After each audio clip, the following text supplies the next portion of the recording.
Ich versuch's. Bin noch nicht sicher, ob es hingeht. Aber zumindest noch nicht, glaube ich, ja, ich habe schon probiert. Gestern habe ich in dieser Zeit schon ein bisschen. Heute noch nicht.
Hello everyone, thank you for coming to my session. The idea is to speak a little bit about Streamlined Analytics in an Oracle database and how to optimize or maximize the Oracle database for analytics or analytical and mixed workloads in a database. My name is Frankie. I'm part of the ACE program since 2017. I work for Python, which is a Canadian-based company. I work remotely from Brazil. So we have also Rodrigo Jorge that came from Rio, right here. He said it took 16 hours for him to get here. It took me 28 hours to get here. So it's a pretty long journey. The moment I left home to get here, it was like a huge effort, I would say. But I like sharing knowledge. I like sharing content, and I think everyone has always something to share and to spread the word, because we all have different experiences, and I'm pretty sure that everyone can always share something. So, if we're willing to do so, maybe next time to meet your own presentation, maybe not to POUG, but to some other conference, take the opportunity and try to improve yourself and also stand out a little bit. And we have, I think there are guys here that are part of a program called MASH, and they mentor new speakers, so you can maybe get in touch with them. I can also help. I'm not part of that program, but I've done this quite a few times. I have a few certifications, not only Oracle related. I'm also certified in Snowflake. Or Snowflake, or everyone call it. But I like the product. It's just very expensive as well as Oracle. Anyway, I'm not here to talk about Snowflake. As I said, I'm part of the ACE program, so if you want to know more about it, there are a lot of ACEs here as well. I work for Python, which is again a Canadian company. We basically transform business with the power of data, analytics, cloud, and I would say AI nowadays. so yeah, that's what we do. We do tons of migrations to the cloud, optimizations to run in the cloud, and not only in the cloud. In the back of my shirt, I'm gonna show my ass, but it's written "Love your data, no matter where it is." So it's love your data in general. So that's a principle of the company. So our quick agenda, why to streamline analytical workloads inside your very own Oracle database, and some techniques to speed up that analytic workload.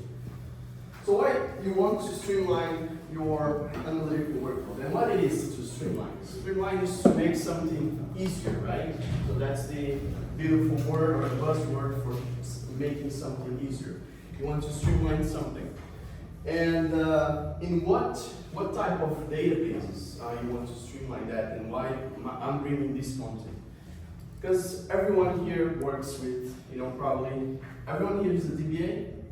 Is there anyone here that's not a DBA? No. Okay, developers, okay, that's fine as well. But majority of us, I just wanted to understand the attendees, roles. Majority of us probably work with, relational databases, and in some sense, most of those workloads are OLTP or transactional workloads, but there is no such thing as pure transactional, right? You always have something, or maybe not always, but maybe 95 or 99% of the time, it will be OLTP with some extent of, analytical workload. So you might have a report, a batch job that runs overnight or something, and the idea of this presentation is to try to optimize these type of things in your own database. So what are the benefits of doing that in place in your own OLTP or most likely OLTP environment? That's the only real-time analytics that you can get. From the time that you are taking things out of your online transaction system, it's not real time anymore, because there is a latency for you to replicate that. You have to process that data, just the transformations, and load that data in a different format into a data warehouse, for example. And then from there, build your dashboard, write your different reports and stuff like that. So the only real-time analytics is in your online system. You reduce data movement, so you don't need extra ETL or application tools because you're doing things in place. You need less computing resources, right? So you need mainly less network because you're not moving the data away, and less storage because you're not duplicating that data somewhere else, right? So it's in place. And it's a simplified architecture, so you're doing something in place without a bunch of complexity to replicate that data across the board, So one database ruled them all. That's kind of the essence. It doesn't work for everything, right? If you want to do a mass scale data warehousing, that's not going to work because you're going to hit your online workload, OLTP workload, with a bunch of things that the data warehouse will consume, right? So what are the drawbacks? You might have performance impact because of the analytical queries can be resource intensive, and they probably will, right? You're gonna, instead of scan just a few rows, you're gonna scan the whole table or one entire column, which will, in a relational database, will probably trigger a full table scan operation. And instead of reading just one single column, a relational database is organized in row format, so you're gonna read the entire table. There are scalability limitations for large analytical workloads inside one OLTP database as well. You cannot really scale out or easily scale up because you're limited to the server that you have. Even if you have extra capacity, that might not be enough to run both workloads inside the same database. And you might have concurrency issues when running that same workload inside this OLTP database, and competing resources and objects or segments between the two workloads. So what can you do about it, right? what can we do about it to optimize it? Where your cape, your DBA or developer or data developer cape, and try to do some stuff, right? So what are the techniques or the features that we have available in Oracle? I'm talking about Oracle here, but many other databases implement similar features, right? So I think materialized views are the most underrated feature in any database. People don't know about materialized views, or they tend to forget, or they tend not to use because they never played with it. So I think this is one of the most capable features that we have to accelerate, these type of analytical workloads inside transactional database, because you're not competing for the same segment. You are creating a separate segment to read from that segment and already pre-processed or already computed result set. So that will, speed up your report, for example. In-memory column store, it's a paid option in Oracle, extra, right? You have to pay extra for that. And allows you to use the data in a dual format, right? Because it will be stored in a raw format, let's say in the main original table, but when you load that into in-memory, that's a column store. Can you remember how large an in-memory column store you are allowed to do without paying license? 16 gigs. So yeah, that's something. Yeah, that's something I'm going to talk also about. You are allowed to use up to 16 gigabytes of in-memory inside your SGA, which is quite small for any analytical workload. But 16 gig might be able to accelerate one of your reports. Let's say it's better than nothing, right? We have hybrid columnar compression, which allows you to store data in a compressed columnar format. So the data is already stored, in a columnar format in a compressed way, right? With row trackability. That's why it's called hybrid, because you store data within compression units. So the rows are contained in compression units organized in a columnar format. That is available on Exadata, but not only on Exadata, any Oracle storage. So if you're storing your database or any of your data in a ZFS appliance, they used to have a FS1, which is an all-flash old appliance, also Pillar Axiom. Those are all compatible with hybrid columnar compression. And I think ODA since 18C as well, I think it's 18C or 12.2, the image, you can also use HCC. So it helps you accelerate your analytical workloads because that's organized in compressed format. If you want to use compression, I would say you must also use partitioning, because you don't want to compress your online data. You want to compress the data, from the past, probably, or and organize also in a columnar format. And for that, you need to separate your data into a different partition, right? So the online data keeps in the current partition, and the past data will be stored in a columnar format, using HCC in other partitions. If you're using Exadata, you also can leverage storage indexes, zone maps, and other features like Smart Scan. Result cache, it allows you, to cache the result set and make it available in memory without the need to complete that data. So it's also something that's available that you can leverage. And bitmap indexes that you can apply not to your OLTP table, but maybe to your materialized view that you're going to create, because that's going to be a separate segment. Then you can use a different set of indexes, including bitmap indexes. All right, let's talk a bit about materialized views. I think one of the powers of materialized views is that you can enable query rewrite, which is quite difficult to achieve in an OLTP system, because you're going to be changing data all the time. And if you're not really fast refreshing the materialized view, it's kind of complicated to achieve that query rewrite capability. So for that to work, at least you must have query rewrite enabled parameter set to true, which is I think the default, and query rewrite integrity set to enforced. So that will allow query rewrite to be easy if you have obviously materialized. And if you can allow data to be stale, you can set that also to stale tolerated. So it depends on your usability.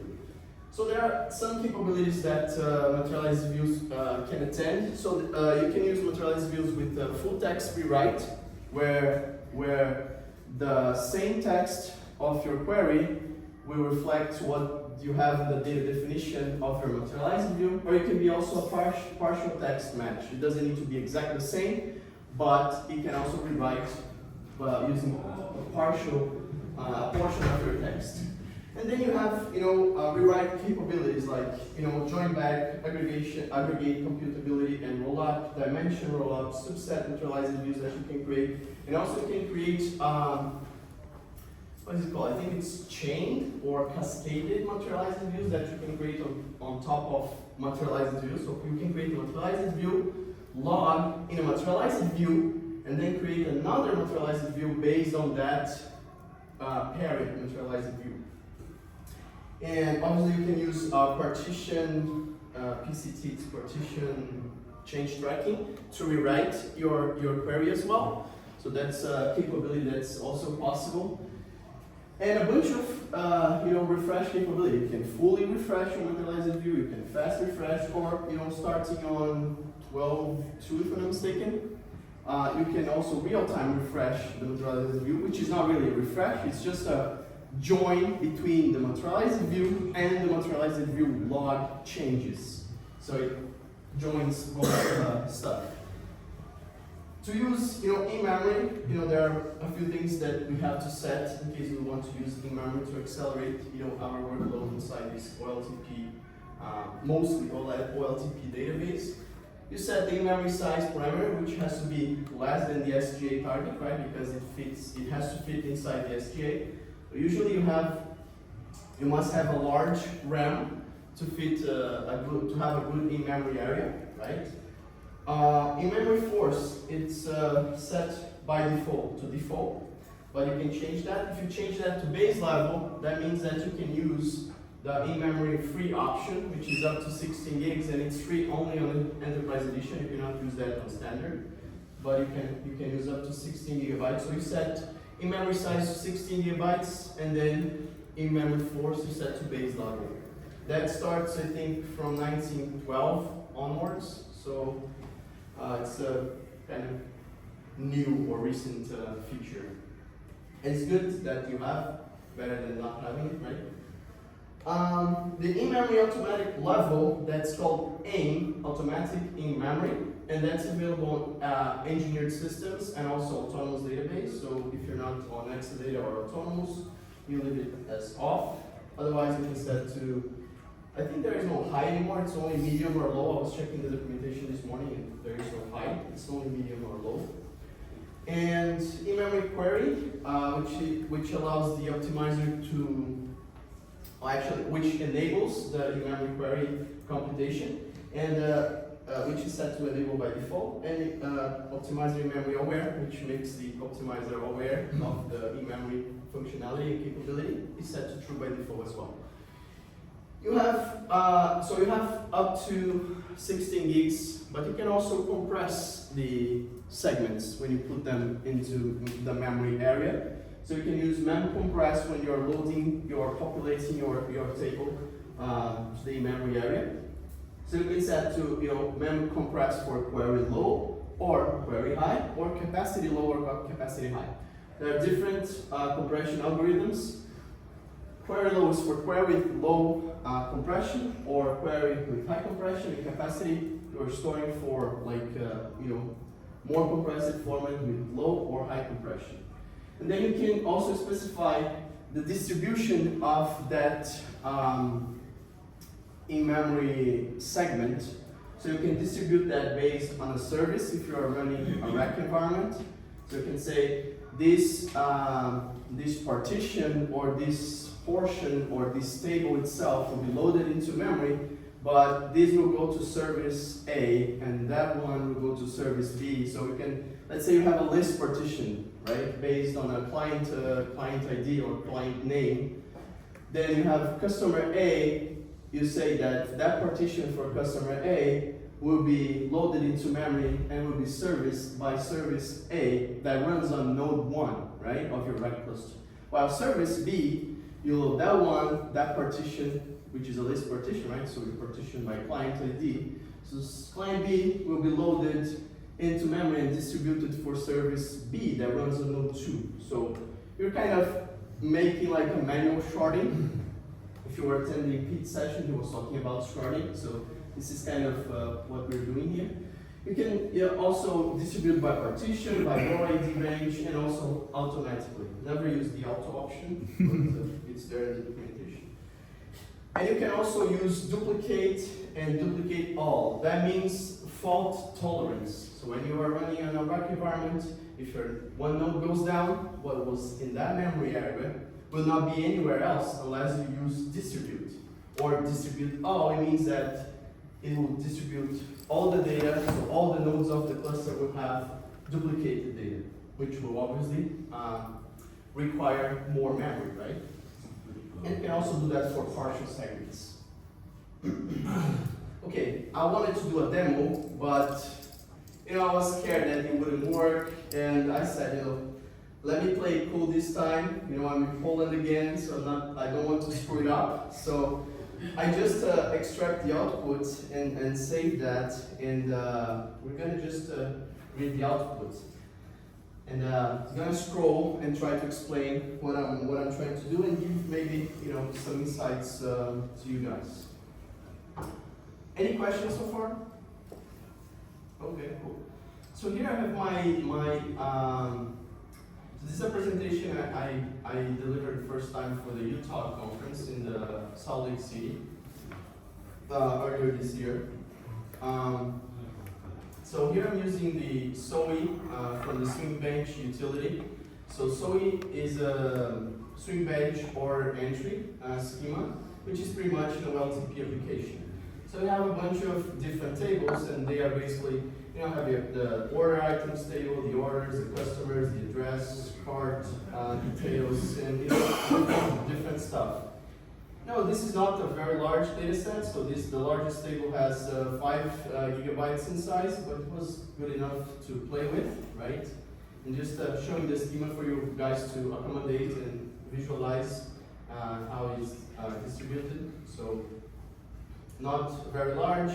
A couple of indexes created. This is an OLTP environment, and here we have indexes details as well. And then I have my query, right? So I have this query which I'm selecting like the rank or the top 10 customers based on, I think, order total column. And actually it's a top 50. So those are the top 50 clients. And that query returned in 33 seconds with my data set running in my this is a cloud environment, running my cloud instance, cloud database instance. And if I extract the execution plan, I can see, it's doing a couple of stuff, but not actually leveraging any indexes because it's an analytical query, it's a kind of a report, right? So what are the options that I have to optimize that? So when I go, I create a materialized view for that, and I, enable query rewrite to try to, make that fast refresh and or at least enable query rewrite so the report can be rewritten, right, when I run the query, or the execution can be rewritten read from the materialized view, right? So you see that it takes 40 seconds to create because it takes 33 seconds just to query. So it took 33 seconds to query the data and probably 7 seconds to store that in a separate segment. So materialized view is a separate segment, right? With that created, I run the report again, and that takes, 60 centiseconds. So it was much faster than 33 seconds. So that's one way that we have to optimize things, and obviously you have to maintain this because your data is constantly changing, right? Let's see another example. Is it another example? No, this is just the execution plan, What it shows is that it rewrote our query and read directly from the materialized view that I had just created. Here I just created the rewrite table. So the rewrite table is something that we use to explain the rewrite operation. So I want to see if it's capable of doing rewrite and what's capable of. So for you to create that rewrite table, you use that utlxrw script, and also we're going to use this utlxmv, which creates the MV capabilities table for later usage. So I truncated that one, and I explained that same SQL, and it tells me that it can be rewritten, and it tells me the cost difference, so the original cost and the rewritten cost for that operation. Here on a different query. So here I have I'm selecting the order total and counting how many orders and the order status and grouping all of that by order status, sales rep ID, and warehouse name and customer, and also limiting the customers to only the ones that have more than 50,000 of credit limit. And I run that report, it brings me 50 rows back. I'm only selecting the top 50, right? So fetch only the 50 rows. That's what interests me. So that takes 12 seconds to execute. And obviously didn't use my materialized view because it was not created for that matter, for that query, right? It was created for another purpose.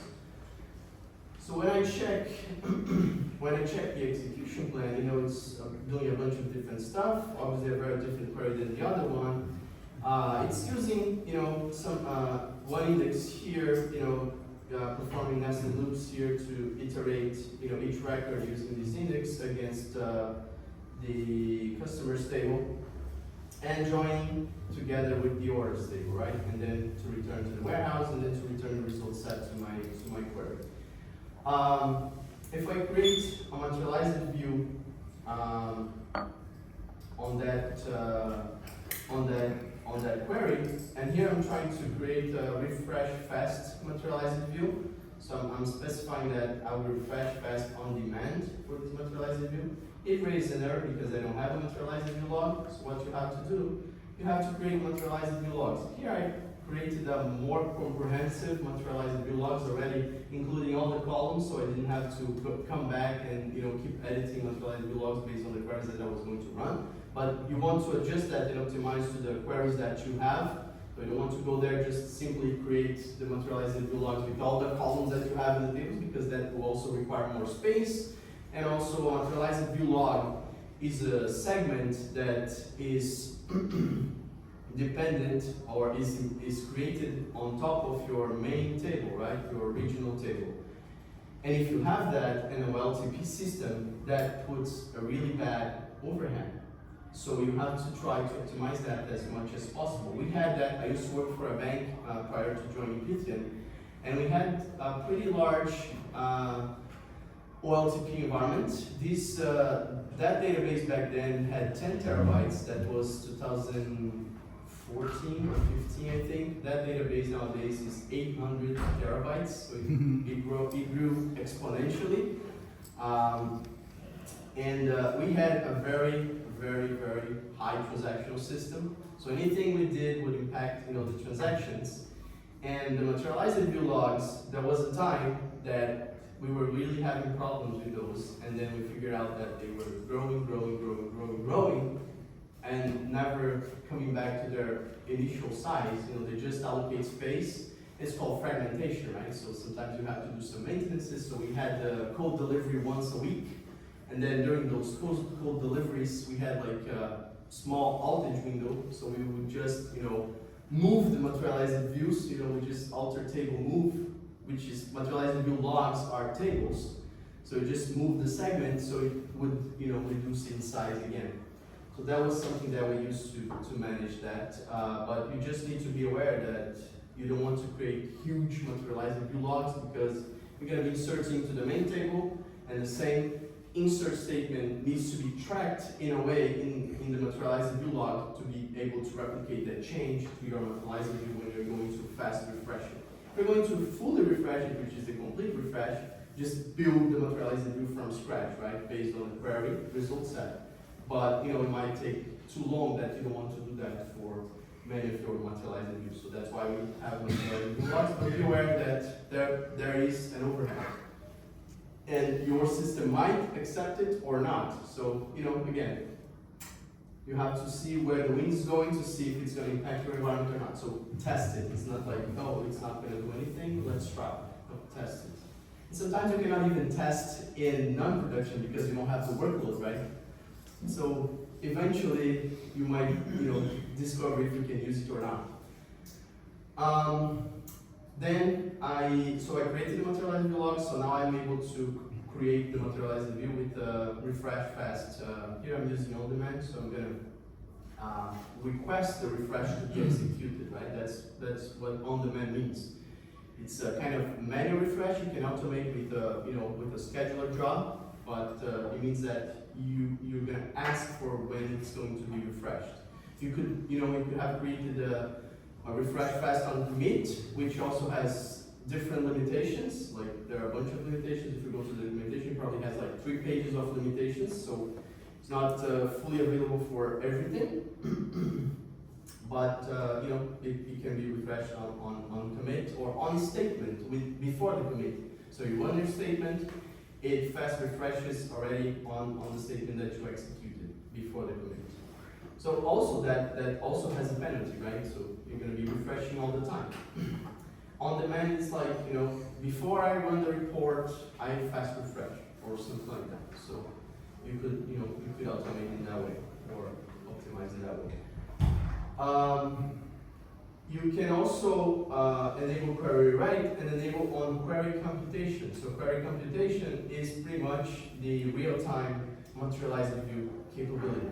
Means that if you enable on query computation, you are allowing your database to, instead of refresh it before the refresh, you could still use the most recent data, because the materialized view log and so the query will join the result set that you got from the materialized view, right? When it was rewritten, the query was rewritten, it will join with the changes that were already in the materialized view log. So you get, most recent data.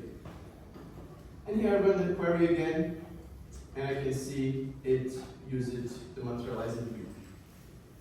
I have a few other examples. So this one I checked. So this is the same query that I use it to create my materialized view. And here is a slightly different query, where instead of using fetch first 50 rows only, I'm using the older way, or the older capability of, or the older manual way of doing that, which is using a subselect inside a subselect with a row num, just to do the same thing, right? Return only the first 50 rows. And we can see that was still fast, and that is still rewritten. So if we check the execution plan 491 and compare to the previous one, it changed a little bit, but it was still capable of fast refreshing it.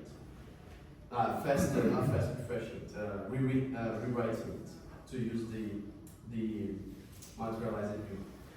And here I did the same thing, but I used the hint no rewrite, so you know that there is this hint that it exists.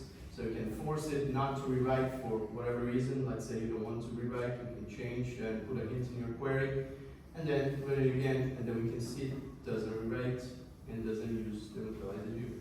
And on the other hand, you can also use the rewrite hint in case you want to try to force it to rewrite. You can try, maybe let's say it didn't use the materialized view and you want to understand why you're troubleshooting, you can use the rewrite hint to try to force it. It doesn't mean that it will work, because there might be a lot of nuances in the middle that you have to investigate why it's not being rewritten, but you know, it's a hint that you have available.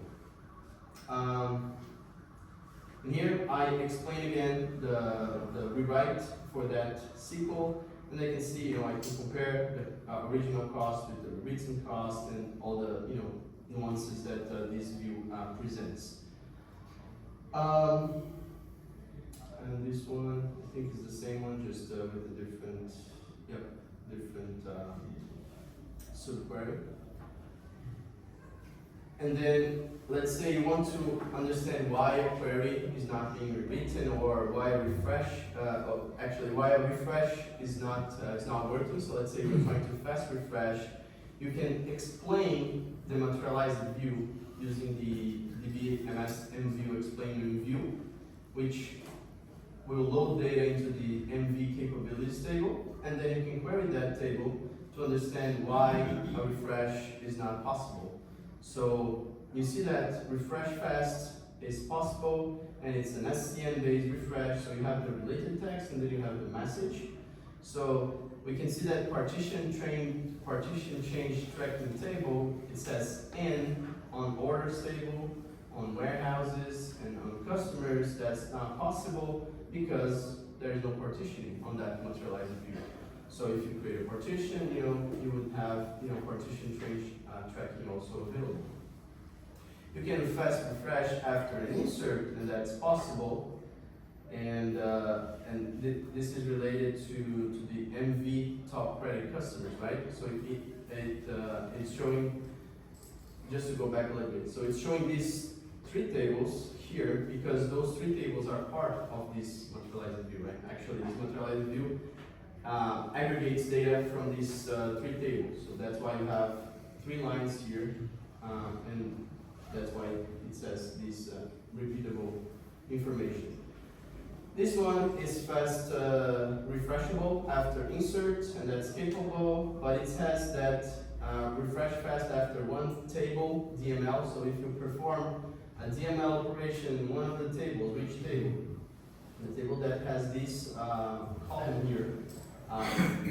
It says that it doesn't have, it has a sum without the count expression. So this explains to you how you can solve problems to make it, you know, able to fast refresh operations. So I fast refreshed it. So F means fast, C means complete. It looks like I got disconnected here, but anyway, I was just completely refreshing the table. And then, oh, I did it again here. Okay. I just saved the output, didn't catch that error. And then when I try to refresh this other materialized view, those are different, right? Different materialized views.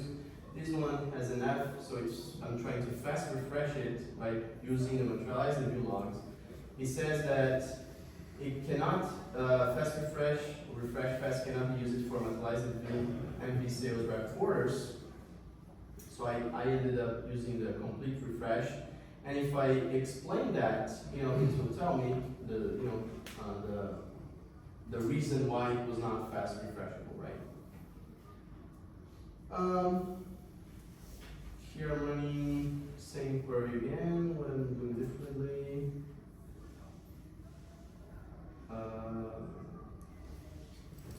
Okay, let's skip that part.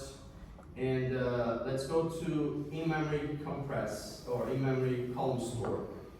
So I'm putting the materialized view and not the base table into the in-memory area to try to use the in-memory functionality that is available to me.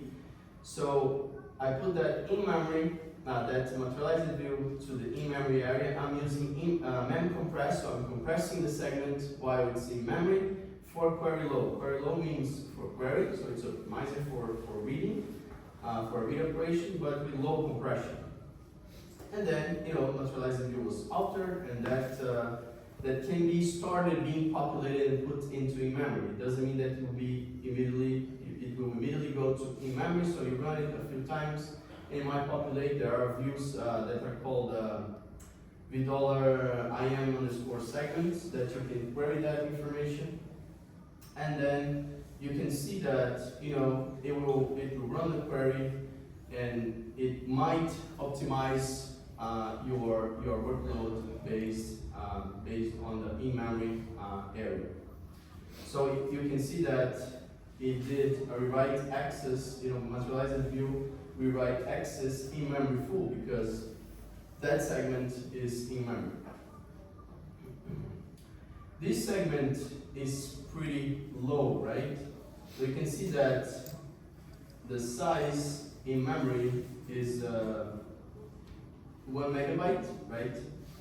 And if you check $IM segments, the in-memory size is 1 megabyte for this segment. And then you can query again, and then you see I think this is the size of the segment, and this is what we have already in memory. And this is, remember, this is, you see bytes not populated, and this is completed. It means it was fully populated into memory, it was already completed. This is populate status or state. And the bytes are less than the in-memory size because it's compressed. So it is in-memory in a compressed format. So I run it again, and then I can see that in-memory full again operation.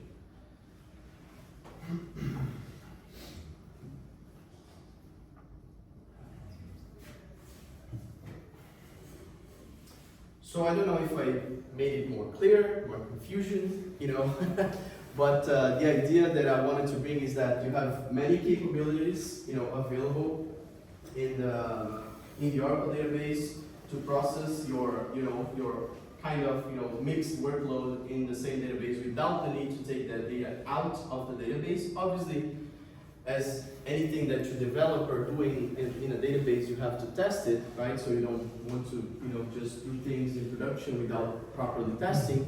But there are ways, and I've used these techniques in different situations and different occasions to optimize things that were running for many hours to run in a couple of minutes or seconds. And it works, it just requires totally process, an analysis just to understand how you can optimize something, and it's available pretty much for everyone to use. If you're using Enterprise Edition, you can use Materialized View query rewrite. That's available with Enterprise Edition, and in memory base level, it's at least available for everyone that's running Enterprise. If you're using Standard Edition, you don't have the query rewrite capability, but you can maybe redirect or report query to run from the Materialized View instead of running from the base table. So you manually perform the rewrite operation to read, from the Materialized View. So I hope it was, clear, the message, I wanted to express, and key takeaways from this. So go back to work, implement everything that I said, and you're gonna be successful. No, don't do that. Don't just go back, create a bunch of materialized view logs with a bunch of of your columns and stuff. Don't do that. What I said here might apply to my environment, but might not apply to yours. There are different versions that we're talking about with different capabilities. There are certain capabilities, I mentioned the versions, sometimes this starts from 1912, so you can use base level from 1912 for the memory. Materialized view, real-time refresh materialized views are available since 12.2, so if you're an old environment, it might not apply. So it's not a rule, or I'm not dictating anything. I'm trying to share my experiences with you, so you can maybe use some of these to also optimize your environments. What about Exadata? What you have in Exadata that also might accelerate your analytical workloads?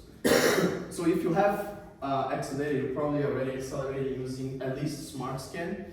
It will accelerate your full table scan operations. Most of the time, not always, depends on your workload. If your storage servers are not overheating, I would say, or overloaded, so Smart Scan will kick in and will help you. And if you're not seeing Smart Scan kicking in, there are a bunch of requirements that you need to meet for Smart Scan to be used. which, you need to be an Exadata storage, obviously. You have your disk group must have the smart scan capable attribute set to true, which is default. But let's say you are in an Exadata and you have all flash storage, but you have 3 extended storages. So the extended storages, it's where you put your archived data, your old data, and that storage, it's cheap. You don't have to pay an Exadata license, because Exadata you have to license based on disks. So you pay the license based on disks. So for that storage, that cheap storage, which is called extended storage, you don't need to pay the license, but also you don't have smart scan available. So it might be that you're querying data from that storage, or the partitions that are stored there, won't have smart scan capability. But on the other hand, you could use HCC, hybrid columnar compression, on that same storage. So you cannot use smart scan, but you can use HCC. That's allowed. And other things like storage indexes. Storage index, I call them anti-indexes, because they tell the query or they tell to the cell SRV process where the data is not. So the data is not here. So don't read this and save IO. So those are also optimizations that we have on Exadata and zone maps, and also different stuff that I'm not gonna live about, but it's a separate, I would say, separate presentation. Thank you. Questions? How about optimizing memory, PGA, and temporary segments? This is usually a big problem for analytical queries, that we lack of memory. For those kinds of functions, aggregating and sorting. That's any hints for that? Yeah, if you can increase your PGA, that's also welcome.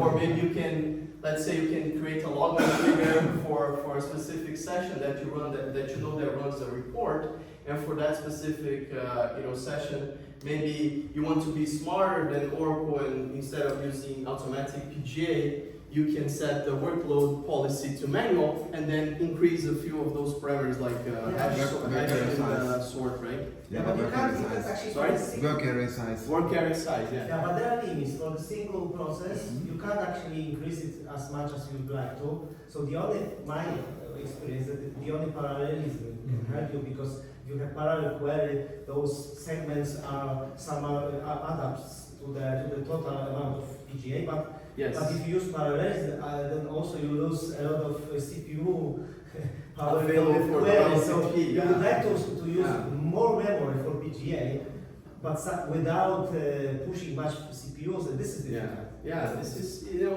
it's a balance, right? You have to find a balance. There's no free lunch, right? So you have to take it from somewhere. Someone's paying for your lunch.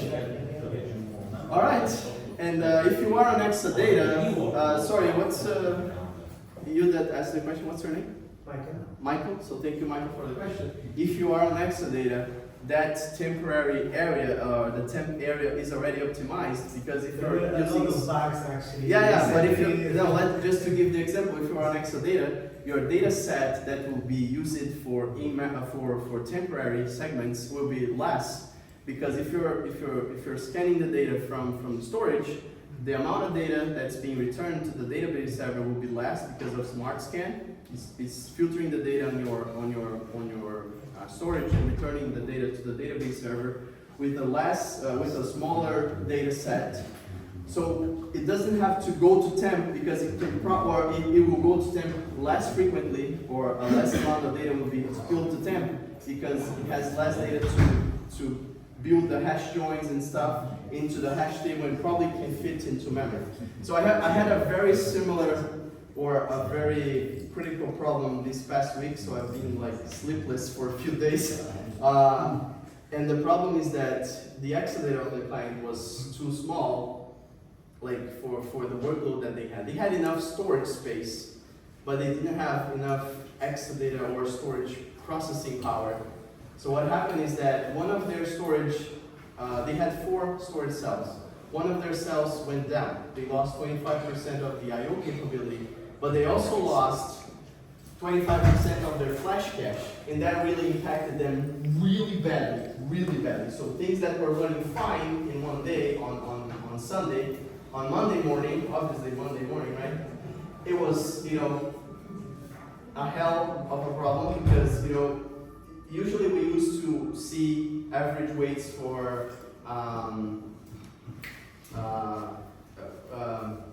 direct path read and write to and from temp, right? Around 8-7 milliseconds. And on that morning, it was like 500, 400 milliseconds just for the temp, you know, sorting. And that was 50-50, you know, percent of the workload, 50% of LTP, 50% of OLAP. And I know I ran out of time, but I just wanted to share this. And that database called DIH. It's Data Integration Hub. Anyone can do anything, anytime. So it's a chaotic environment, and you know it is what it is. But anyway, just wanted to share that Exadata helps, but as soon as you don't have it or you don't have enough resources available, there is no magic. Did you work around it somehow? No, I had to. So the storage cell was offline last week for 3 days to replace a network storage card, network interface card that's used for the routing network in Exadata, which is the network for internal communication. And Oracle took 3 attempts to replace that network card, and they figured out on the 3rd time that they had to apply a firmware patch to have that network card working. That's why the storage server was down for 3 days. Having a storage cell down for 3 days, you have a parameter or an attribute in the disk group that's called fail group repair time. You have the disk repair time, which is usually 3 hours and 42 minutes. And fail group repair time is set to 24 hours. So when you lose an entire storage cell, that's one entire fail group. And that's set to 24 hours. So that cell was down for 3 days. So all the disks that were part of that cell were dropped, a rebalance came in, and then we had, but last week they didn't have a huge workload as they had this past week. So it didn't impact them having one cell down, even with rebalance and all this kind of stuff, and last flash cache available. But this past week, well, starting the month, they had, you know, some batch processes that were, you know, require, you know, to put a higher workload into the system. And that really affects. So Oracle said, you know, the problem is the rebalance. Turn off the rebalance. And I said, if I turn off the rebalance, this will never finish and I will never have the flash cache available again. No, but the problem is the rebalance. Okay, fine. I turned off the rebalance for 1 hour. It didn't improve anything. The wait times were the same. So I said, let me turn it on again. I set a rebalance power. I think it was running rebalance power with 4, which is the default. Nobody saw that or something. Then I said, let me put it again, and I increased that to 12. We didn't change anything either. And my team was texting earlier this morning, said the rebalance completed performance stabilized because now, the thing is that with Exadata, for the flash cache to be available, the data in that cell has to be current. If the data is stale, it will not be cached because it's useless. So the rebalance had to finish, even though the storage server was up and the flash cache was there, it could not be used to cache the data in that cell because that data was stale. So the rebalance had to finish, so the data to be cached on that cell could be loaded into the flash cache as well, and you know they would again start, you know, warming up the flash cache. So anyway, how long did it take to complete the rebalance? 4 days. I think it was 200 terabytes rebalance. Something like that. So yeah, they were down for a whole week.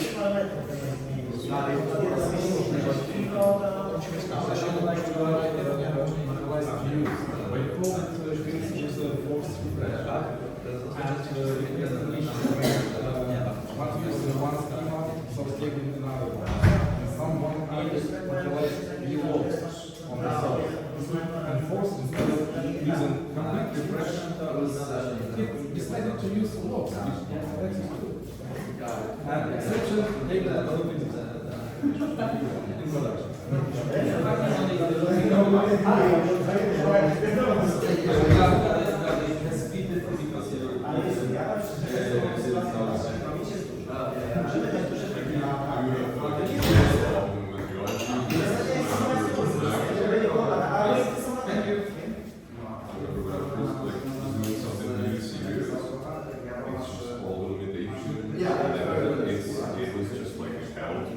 It's not a super mission for everything. It works very well. Every single thing you need to understand. Yeah. And I don't think that I would be. I don't have what I have. So a guy that has a